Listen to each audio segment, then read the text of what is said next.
Considering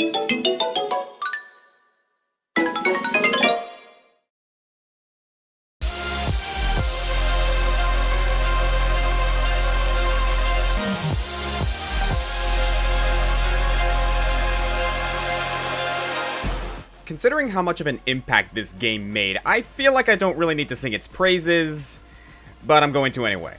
So, developed by Square Enix for the PlayStation 4, let's take a look at the Final Fantasy VII Remake. And just to get the obvious out of the way, there will be some slight spoilers going in, so you've been warned. If you're a fan of the original Final Fantasy VII, then there's clearly something here for you to enjoy. But I also noticed that this game does a really good job allowing newcomers to experience the age-old tale while still giving veterans something new to appreciate. Right off the bat, Final Fantasy VII Remake is exactly what it says on the tin.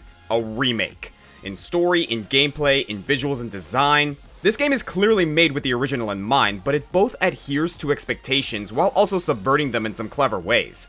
How? Well, let's take a look. Story-wise, Final Fantasy VII Remake only takes place in Midgar, so this is really just part 1 of a full package. You play as Cloud, ex-Soldier First Class turned mercenary, who helps a group called Avalanche stick it to the oppressive and corrupt Shinra organization. However, it becomes clear later on that Shinra is only a small part of the real threat to the world. So Cloud teams up with Tifa, Barret, and a mysterious girl named Aerith to figure out what is really going on behind Shinra, while also doing everything they can to help the people of Midgar. Now, that is the bare minimum of the story, and for good reason. I don't want to spoil too much here. What I will say though is that the narrative takes some clever turns here and there that actually diverts from what the original game did. The game plays with the idea of fate and destiny, and the main character's drive to spit in the face of such. It is a very meta narrative that is well aware that players already know what will happen. But do they really? It's a clever way to subvert expectations without being too intrusive to the fourth wall, and I can totally appreciate that. Something else I can appreciate is the visual and sound design. This game is gorgeous. Character models are nice and detailed, the environments are crisp and full of life, and that soundtrack is filled with beautiful compositions and exciting bangers. If I had one complaint about it, it's that some places do get a little cramped, but it's a minor complaint at the end of the day. And then there's the gameplay, which got a serious overhaul, and I love it.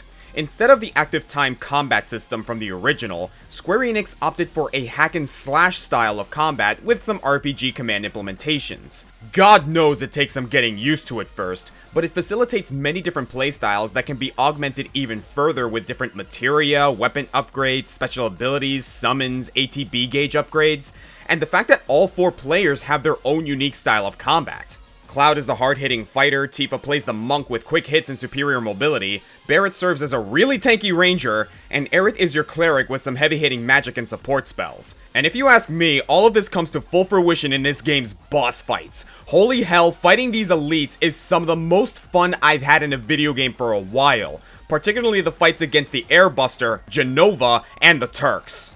I also want to comment on the characters themselves, because the writing of this game is really spot on. I honestly couldn't say much about Biggs, Jesse, and Wedge in the original, but the remake actually made me care about these blokes. And then there's Cloud himself. The original made him out to be a guy who tried to make the best out of a bad situation, and recent iterations just kind of made him an emo prick.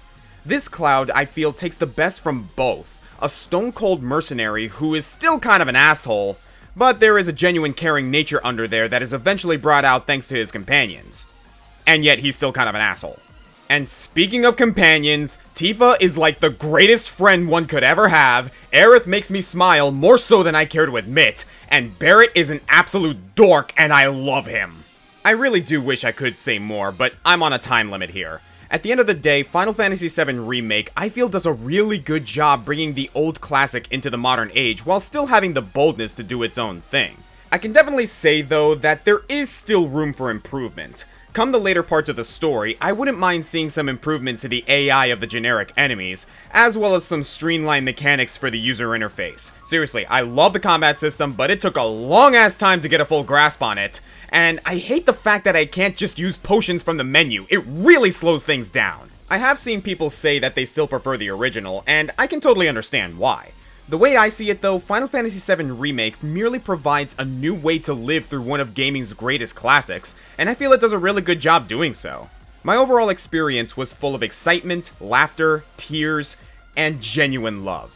And I cannot wait for this adventure to continue.